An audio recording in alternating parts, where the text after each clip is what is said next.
बच्चों, मैं बीपीएससी के 64वीं जो इंटरव्यू की तैयारी चल रही है उसके क्रम में मैंने जो वादा किया था कि मैं अन्य सब्जेक्ट्स को भी देखूंगा। तो आज मैं जिस सेगमेंट्स को लेकर के आया हूँ वो इतिहास के लिए और फिलॉसफी के लिए, ठीक है, दोनों के लिए होगा।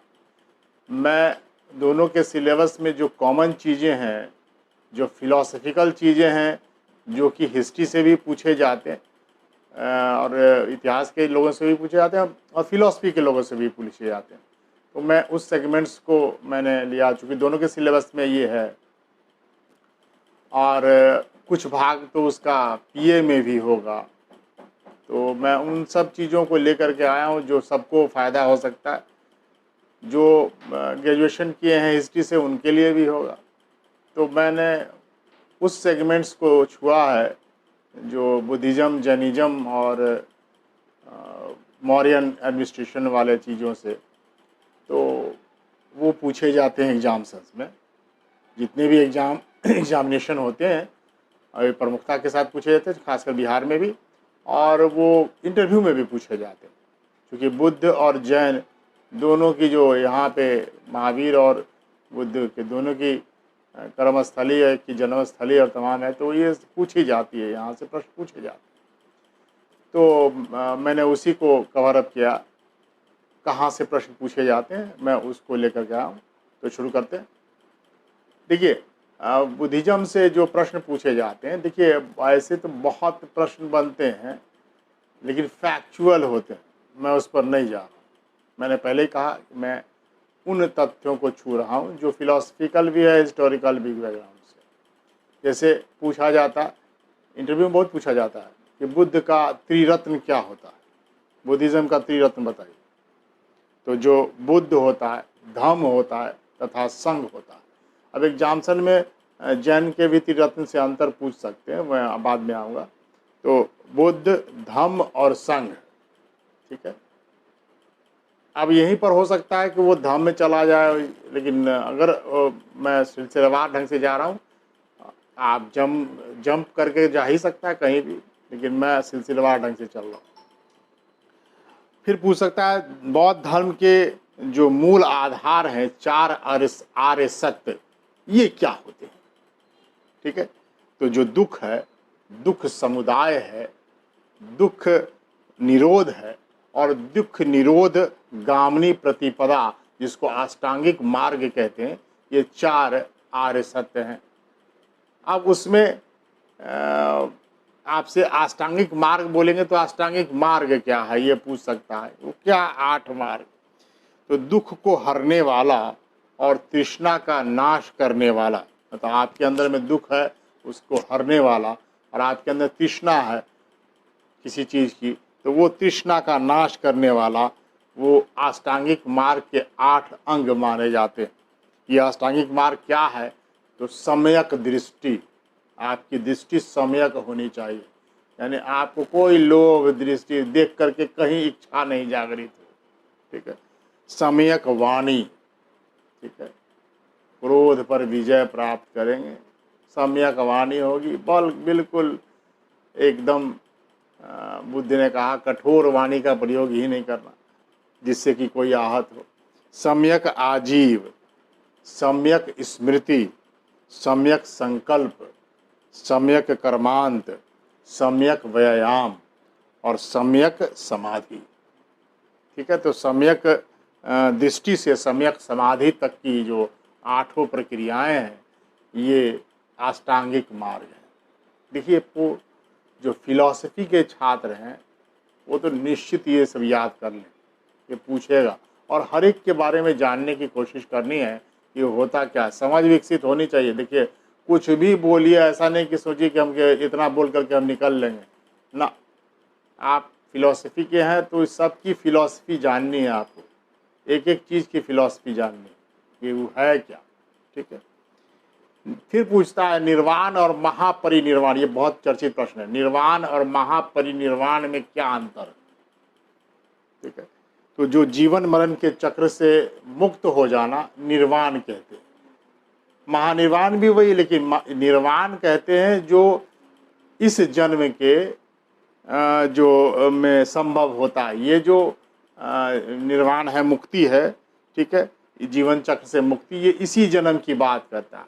लेकिन मृत्यु के बाद इस चक्र से मुक्त हो जाना, जीवन के मृत्यु के चक्र से ही मुक्त हो जाना, ये है महापरिनिर्वाण, जो कि बुद्ध का हुआ। ठीक है, ठीक। नेक्स्ट, प्रतीत समुत्पाद क्या है? बुद्धिज्म की फिलॉसफी में ये प्रतीत समुत्पाद है। प्रतीत कहते हैं किसी वस्तु के अस्तित्व से संबंधित होता है, और समुत्पाद कहते हैं किसी अन्य वस्तु की उत्पत्ति से संबंधित होता है। यानी कि किसी एक वस्तु से उत्पत्ति से दूसरे वस्तु का जो कार्य कारण संबंध होता है, इसी को प्रतीत समुत्पाद कहते हैं। अनवरत होता रहता, एक से दूसरे की उत्पत्ति तमाम, एक इच्छा खत्म हुई कि दूसरी पैदा हुई, ये लगातार अनवरत प्रक्रिया है। तो बुद्ध के उपदेशों का जो सार है एवं संपूर्ण शिक्षाओं का आधार, ये जो स्तंभ है वो प्रतीत समुत्पाद है। इसमें पूछा जाता है कि प्रतीत समुत्पाद के कितने क्रम हैं? तो इसमें 12 क्रम है, जो 2 भविष्य से जुड़े हैं, 2 भूतकाल से जुड़े हैं, और बाकी जो 8 हैं वो वर्तमान से जुड़े हुए हैं। तो जो भूतकाल से जुड़े हुए हैं वो है अविद्या और संस्कार, जो भविष्य काल से जुड़े हुए हैं वो है जाति और जरा मरण, और जो वर्तमान काल से जुड़े हैं वो विज्ञान है, नाम रूप है, स्पर्श है, तृष्णा है, वेदना है, षड्यंतन है, भाव है, भव है और उपादान है।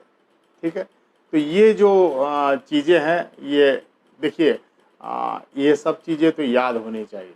ठीक है, हिस्ट्री के भी हैं तब भी, और फिलॉसफी के हैं तो तब भी।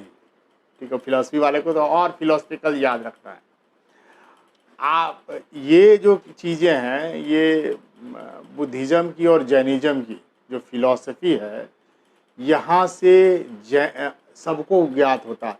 फिलॉसफी पर जो फिलॉसफिकल है बुद्धिज़्म की, सबको लगाव है। जो ब्यूरोक्रेट्स होते हैं, जो उस एज वाले लोग हैं, वो बुद्धिज़्म को बहुत पढ़ते हैं। ठीक है, देखिएगा, तो फिलॉसफी से का ज्ञान सबको रहता, तो वो पूछते हैं, बुद्धिज़्म को पूछते हैं, जैनिज़्म को भी पूछते हैं। फिर बुद्धिज़्म और जैनिज़्म इन दोनों में स्प्रेड क्यों, किसी का बुद्धिज़्म का ज़्यादा हुआ, जैन का कम क्यों हुआ, ये सब प्रश्न पर बाद में आते हैं, इन पे बाद में हम चर्चा करेंगे। फिर जो है प्रश्न आ सकता है कि बताइए कि जैन धर्म का जो त्रिरत्न है वो क्या है?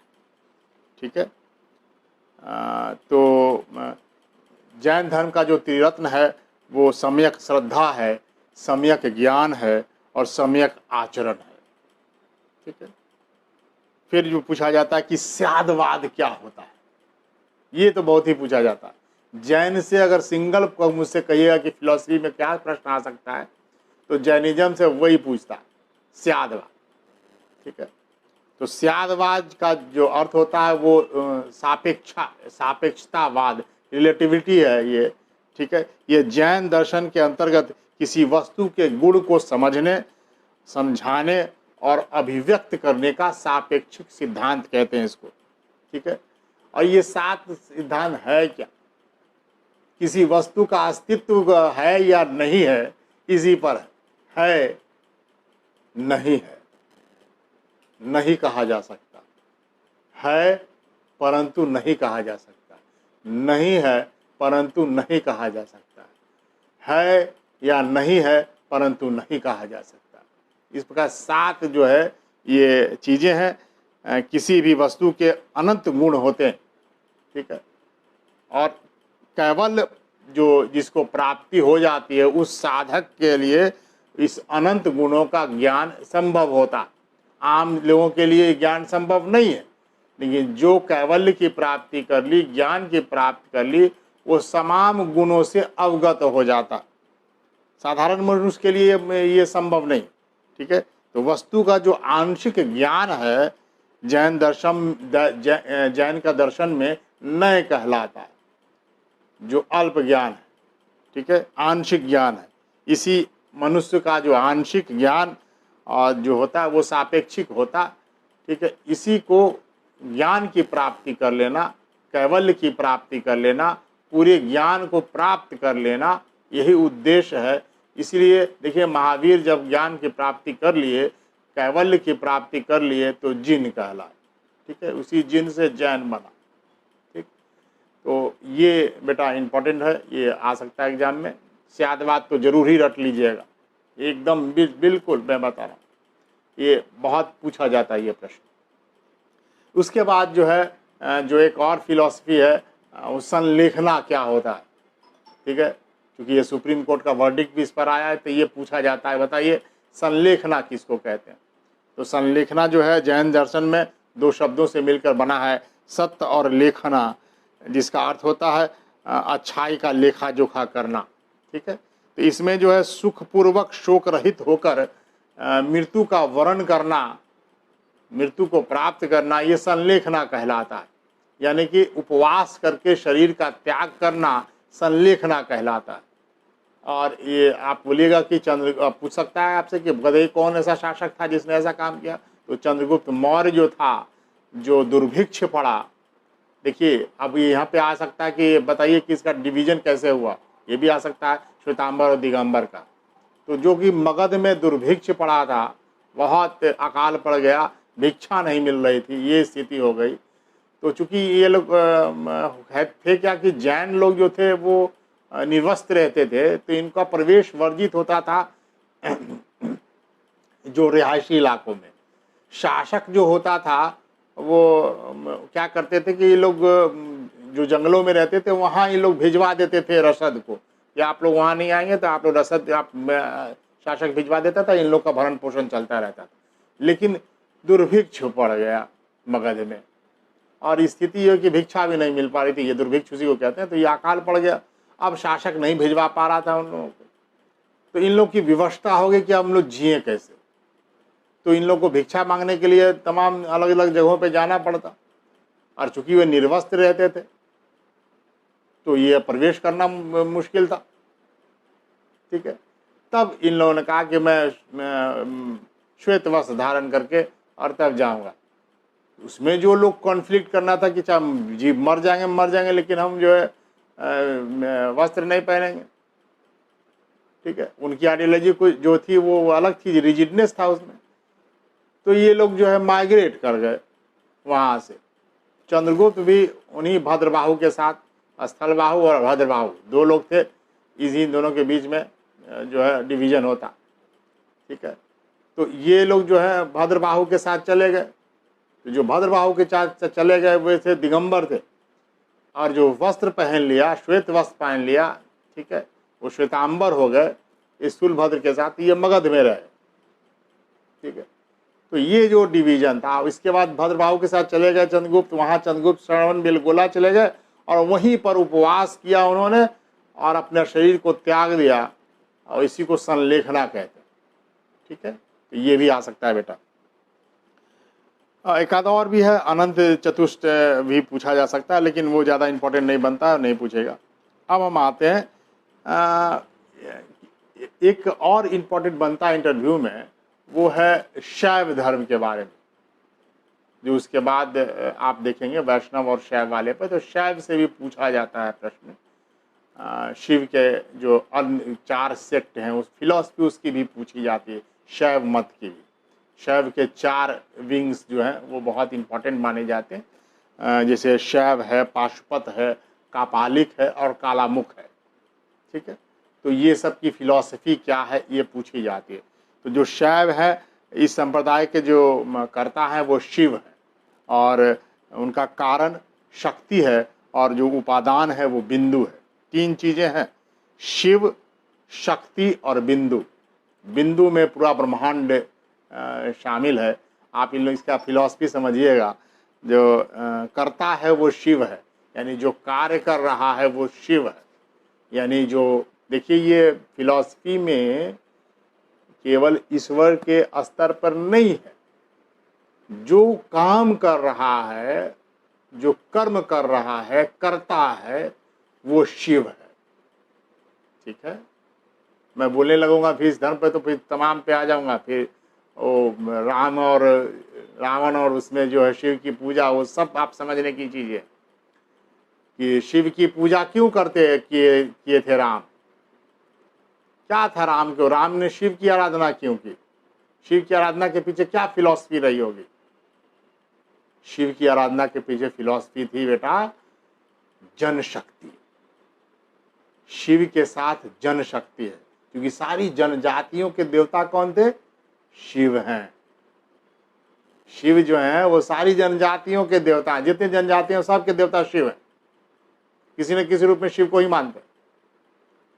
तो अगर शिव की आराधना करते, यानी देखा, आर्यों ने देखा कि हम रावण के साथ जीत तो नहीं सकते जब तक कि जनजातियों का जो है हमको समर्थन ना प्राप्त हो।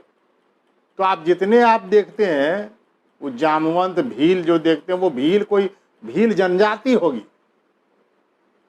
ठीक है। ऐतिहासिक दृष्टिकोण से आप देखेंगे तो वो जनजाति रही होगी, वो जनजातियों का, भालू को ये थोड़ी, और ये तमाम ये वो सब बातें लिखी गई हैं, वो मैथोलॉजिकल है, ठीक है, चलिए मैं उस पर नहीं जाऊंगा, लेकिन ये है वो भील जनजाति होगी। ऐतिहासिक दृष्टिकोण से आप देखेंगे तो आर्य और अनार्य के बीच का झगड़ा, तो जनशक्ति प्राप्त करना, तो उन्होंने शिव की पूजा करनी, शक्ति की पूजा करनी है, आराधना करनी है। शिव और शक्ति कोई अलग नहीं है, पावर जो है शक्ति में भी निहित है, यानी कि पार्वती में निहित है, शक्ति है। तो शिव और शक्ति ये दोनों मिलेंगे, ब्रह्मांड, उसी को कहते हैं एक बिंदु पर आकर के पूरा ब्रह्मांड मिलता है, प्राप्त कर लेंगे आप। तो यही है फिलॉसफी शैव। पाशुपत क्या कहता है, इसके संस्थापक लकुलिश थे, ये सबसे प्राचीन था पाशुपत। शिव के जो 18 अवतार की बात की जाती है, उसमें से एक अवतार पाशुपत है, जिसके संस्थापक लकुलिश है। इस सिद्धांत में भी 3 अंग है, पति, पशु और पाश। पति जो है वो स्वामी है, ध्यान में रखिएगा, पशु जो है आत्मा है, और पाश जो है बंधन है, ठीक है। तो जो स्वामी है वो पति है, यानी आपको पत्नी के समान आराधना करनी है अपनी पति की, स्वामी है आपके। ईश्वर जो है, शिव जो है वो पति है, और पशु कौन है, आत्मा है। इस आत्मा को परमात्मा के साथ मिलाना है, परमात्मा कौन, पति है। और पाश क्या है, बंधन है, जो हम इस धरती पर आए हैं और कई तरह के बंधनों से, तमाम रिश्ते नाते और भौतिकतावाद से इस बंधन में जकड़े हैं। ये 3 चीजें, इनसे मुक्ति प्राप्त करके ही इस पशु को पति मिल पाएगा, ठीक है। ध्यान में रखिए 3 शब्द। इसके बाद कापालिक है बेटा। कापालिक क्या है, ये इष्ट देव जो भैरव हैं, भैरवनाथ, हम लोग कहते हैं भैरवनाथ, शिव को ही कहते हैं। भैरव का जो बात है, शंकर के अवतार है। ये आसुरु जो प्रवृत्ति है उसके ये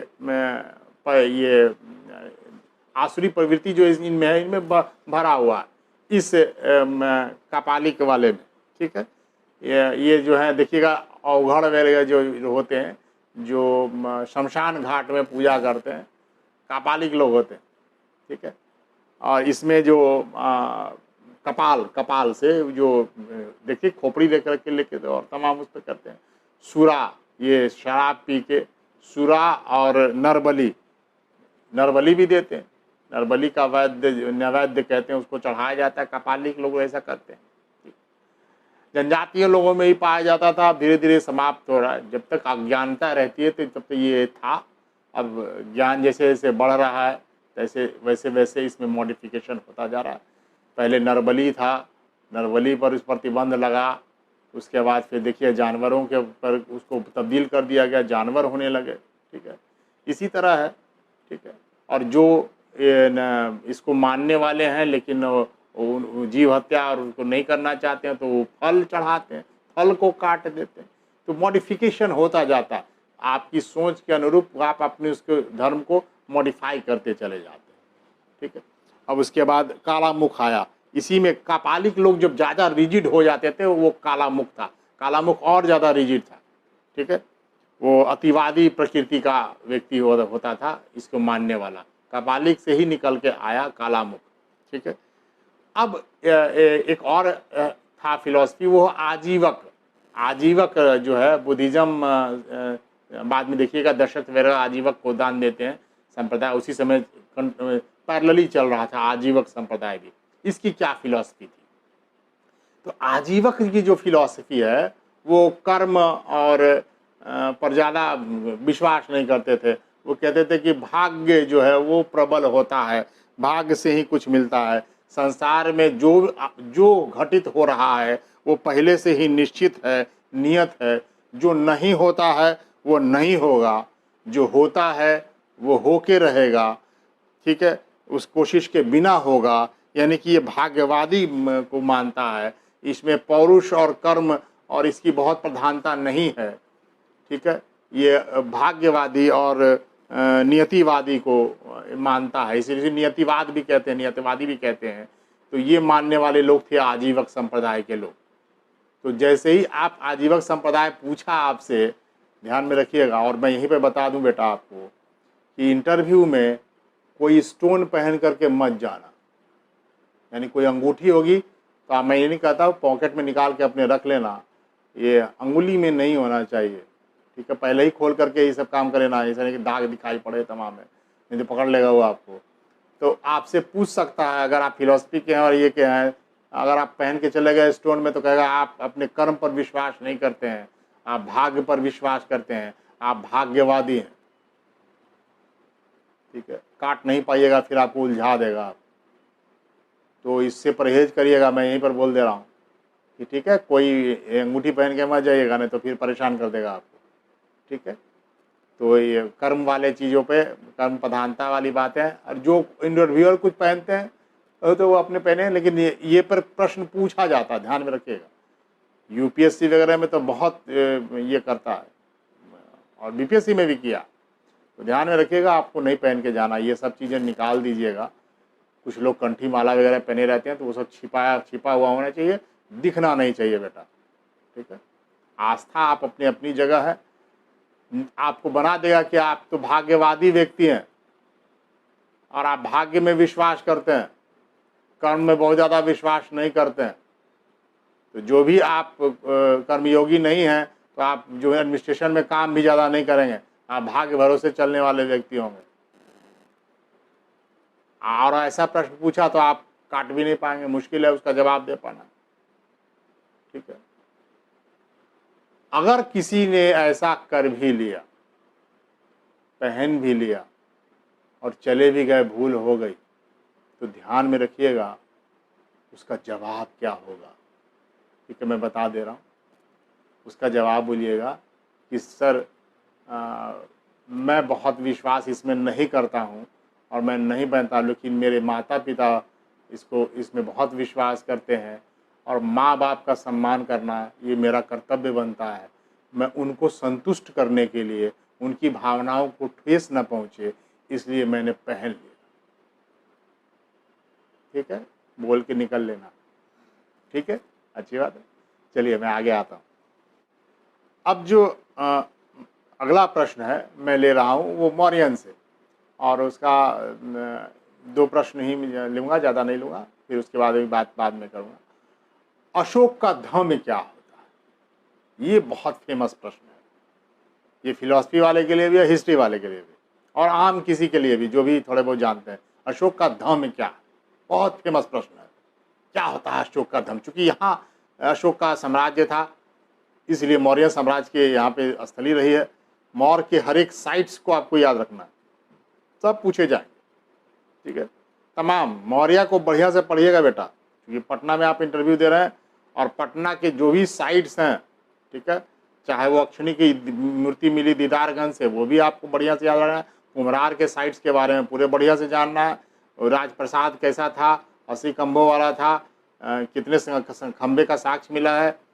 आर्कियोलॉजी पर जो मौर्यन की है वो पूरी तरह से आपको जाननी है, ठीक है। और आम जो पटना के रहने वाले हैं उनको भी जाननी है, और बिहार के लोगों में उनको भी जाननी है, क्योंकि आप पर्यटक स्थल पूछेगा कि बोलिए पर्यटन स्थल कौन कौन सा, कुम्हरार का नाम लीजिएगा, बहुत बढ़िया है, ठीक है। आप उसमें बता सकते हैं कि मौर्यन डायनेस्टी का जो एविडेंस मिला है वो कितना प्रमाणिक सब है, उन सबको बता सकते हैं। यक्षिणी की मूर्ति जो कि ईरान के पारसी, उसकी जो पेंटिंग है ऊपर जो पॉलिश की हुई है, ईरान के पारसी पुलिस पेंटिंग से उसकी की तुलना की जाती है।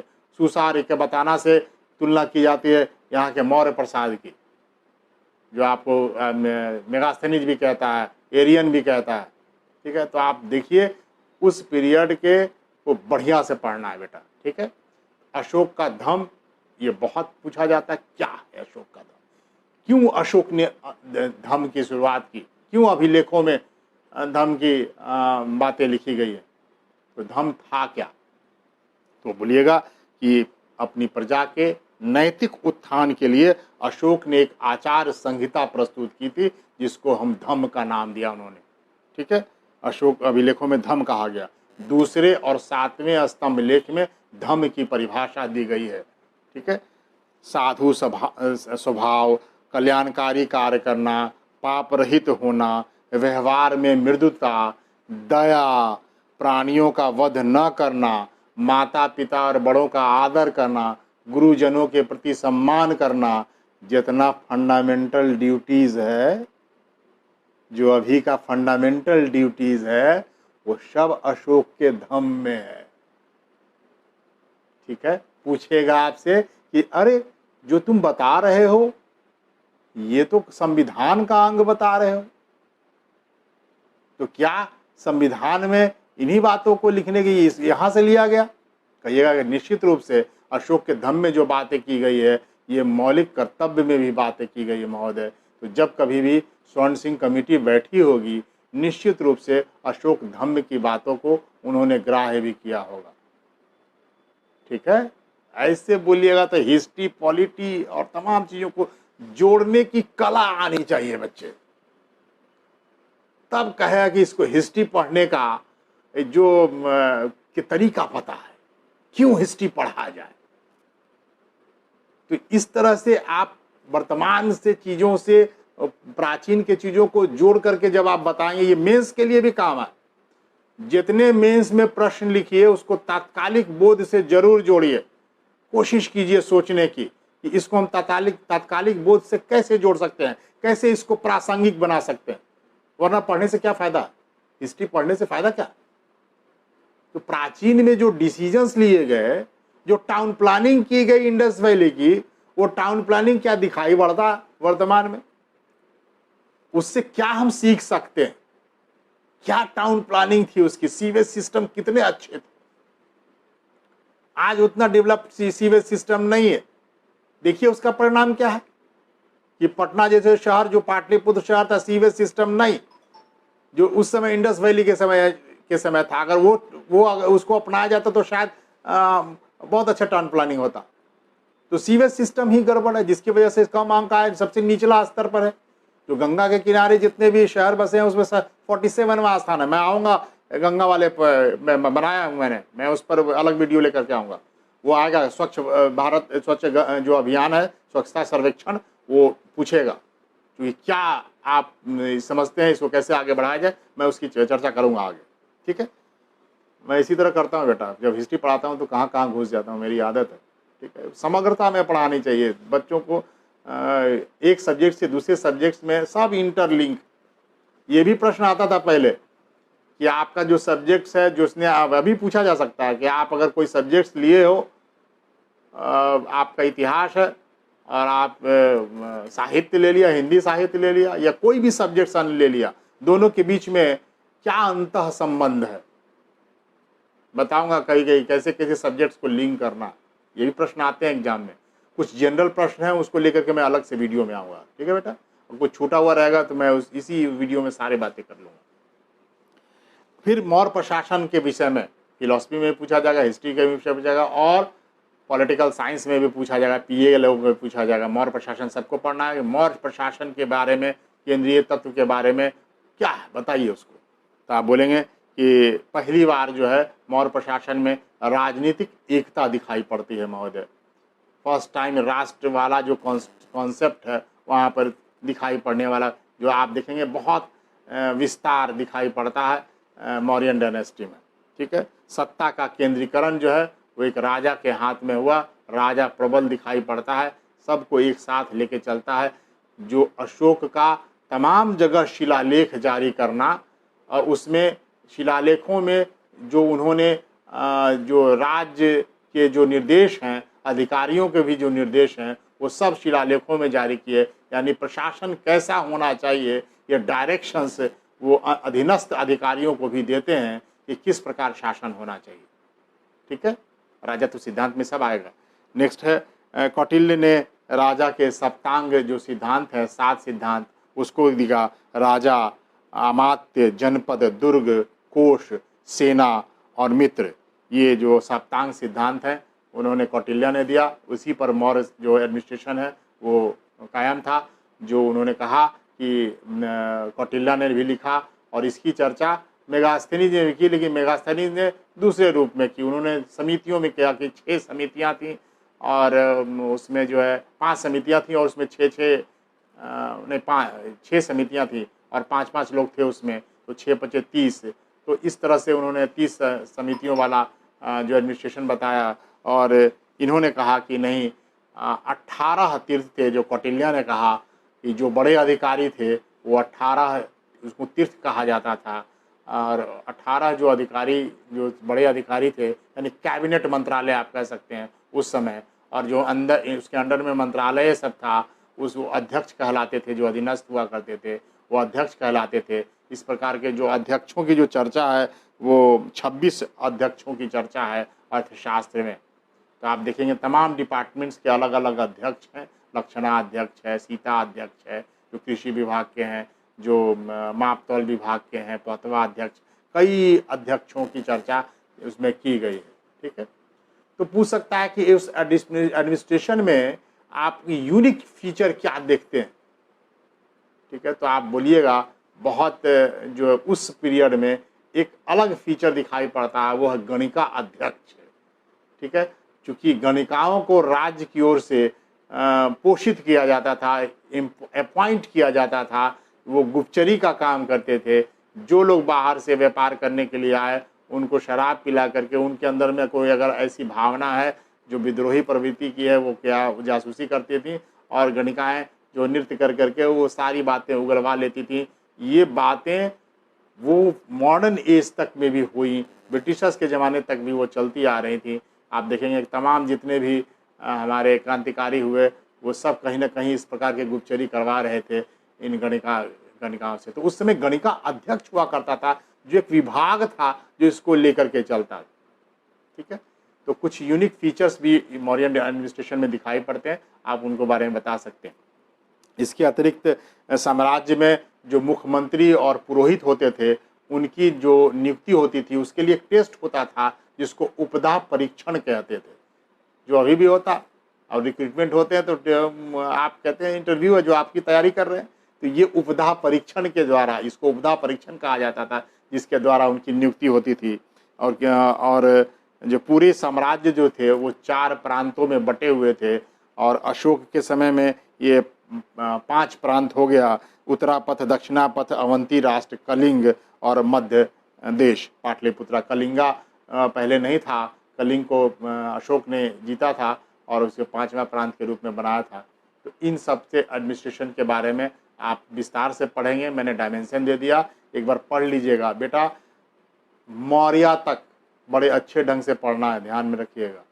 और मौर्यन को बिहार के दृष्टिकोण से जो इतिहास के छात्र हैं वो जरूर पढ़ेंगे।